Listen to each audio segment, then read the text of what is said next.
Then number 2 is create killer optimized content. Now, by killer optimized content, I mean building content that is far, far, far better than anyone else. So if your customer is ranking for your keyword, let's say top 15 lead generation strategies in Perth, then we would create an article saying top 50 lead generation strategies within Perth, okay? So we absolutely blow them out of the water. So it's far harder for our competitors then to go back and improve their article to try beat us, and therefore our article is going to rank longer for a longer amount of time and generate us more leads for a longer amount of time, all right? So that's where it comes in evergreen content. Evergreen, no matter what we post 5 to 10 years down the track, it's still going to provide benefit to our customer. Now, if you're struggling on finding what to write about in content, just answer your customers' questions. What are their frequently asked questions? How long does it take to ship to the East Coast? I don't understand what search engine optimization is. Just write in-depth blog posts about that. Videos, photos, all that sort of stuff. So we're creating killer optimized content.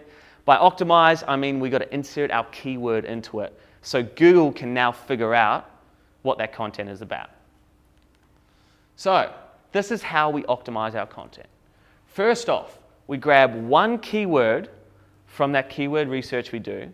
So per page, one keyword, and we use it strategically all throughout our article. The article's got to be at least 700 words plus. Now it's a little bit more, right? So I think the average for an article ranking number 1 is about 1,200 words, all right? So, but it doesn't have to be like, 700 hairy-fairy words. What it's got to be is 700 really high-quality words that really answer the customer's question, okay?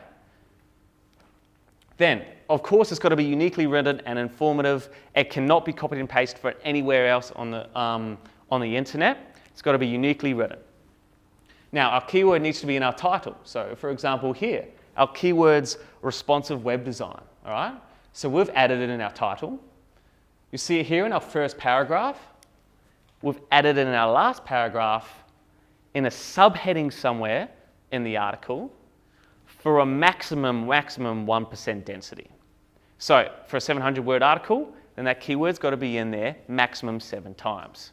Now, we don't want to go too much over it, otherwise we start going into black hat territory, which is keyword stuffing, okay?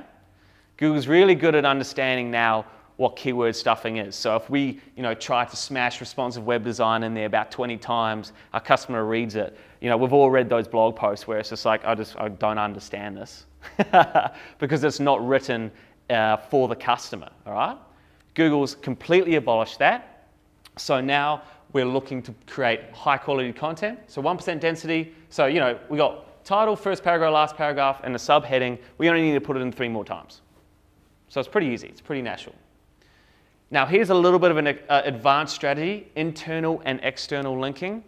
So the way those Google bots travel around our website is via links. So links. So a link is your home page, your About Us page in your menu. And these little hyperlinks here. So see how that is like blue rather than black, which is the rest of the text? And generally, if we click that blue link, we get taken to another page, okay? So in this example, that blue link takes us to our service page, tells us that we do a web design services, all right? So that blue link, yes, helps the customer saying if you want more information on this aspect, you can read this page, but it also helps the Googlebot get around your website, figure out what it's all about. And then we can also do external linking. So we can link externally to other high authority websites or web pages within our industry that is related to our topic, okay?